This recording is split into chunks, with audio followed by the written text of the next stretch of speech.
Hey everyone, and welcome back to another episode of House of Bugz. Today I'm going to spookify myself into Sweeney Todd, the demon barber of Fleet Street. This is one of my favorite Tim Burton movies, and I typically hate musicals, but I love the soundtrack. It slaps. I can't believe we only have a few more of these left. I'm so sad, but I'm also so excited to not cover my face in liquid latex every single day, which is what I'm going to do first.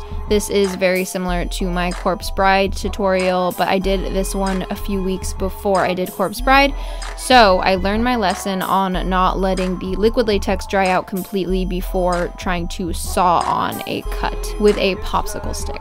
If you wait until the liquid latex dries, it can be very painful and you could give yourself a splinter. So I suggest waiting until the liquid latex gets to a nice level of damp before creating the slash. Sweeney doesn't have the cuts on his face, he does the cutting, but I just wanted to add this little twist on the look. Now for my base, I'll be using Milk Makeup's Blur Liquid Matte Foundation. You're going to want a full coverage foundation for this look to cover up the liquid latex. I'm applying a shade or two lighter than my skin tone because Sweeney is a very pale and sickly looking man. So that is the look we are going for today. I can't remember the shade name, but I believe it is the lightest one out of the whole collection. I'll only be using one palette for the rest of this look, and it is Black Moon Cosmetics Orb of Light palette. First, I'll be going in with that black shade for my eyebrows. Sweeney has a very big bushy eyebrows, so I'm going to replicate that with this black eyeshadow. Next, I'll be taking that taupe shade and applying it all over my crease and lower lash line. Like many of my other tutorials, you'll be taking that very low down towards your cheeks because Sweeney looks like he's ill and dying, so that is going to give off that illusion.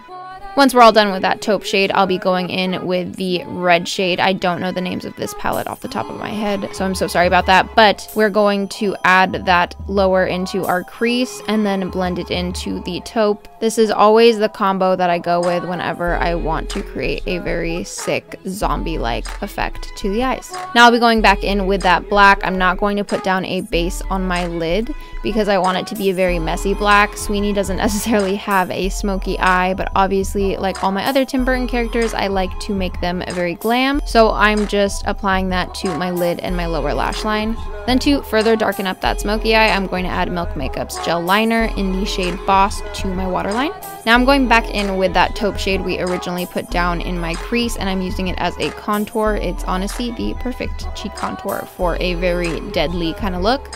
Also be contouring my nose because it be like that. For lashes, I'm going to be using this pair from the Bold Face Makeup called Lashes Out. They're this very spiky and dramatic pair, honestly perfect for a demon barber. And then a chopped up lower lash on the center of my lower lash line. For lips, I'll be using another LA Splash Classic Horror Liquid Lipstick. This is in the Mummy shade. It's the perfect deadly nude lip. I love it so much for looks like these. Then I'll be adding a dash of that red eyeshadow to the center of my lips to add that kind of chapped effect since Fleet Street is in its peak of cold. Now for the cuts, we're going to use two things. First up, I'll be using the Ben Nye Magic Cake Aqua Paint in red, and I'll just be filling in the indents that I created earlier with the popsicle sticks.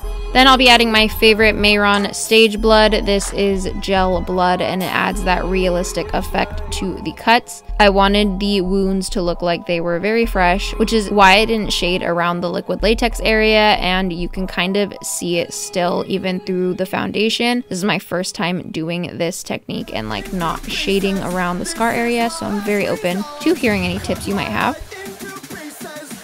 Okay, that is it for my demon barber makeup look. I really hope you guys enjoyed. Let me know what you think of it in the comments down below, and while you're down there, give this video a like if you enjoyed and subscribe to my channel if you aren't already. A few more spooks are coming up, so be sure you don't miss out, and hopefully I will see you again soon.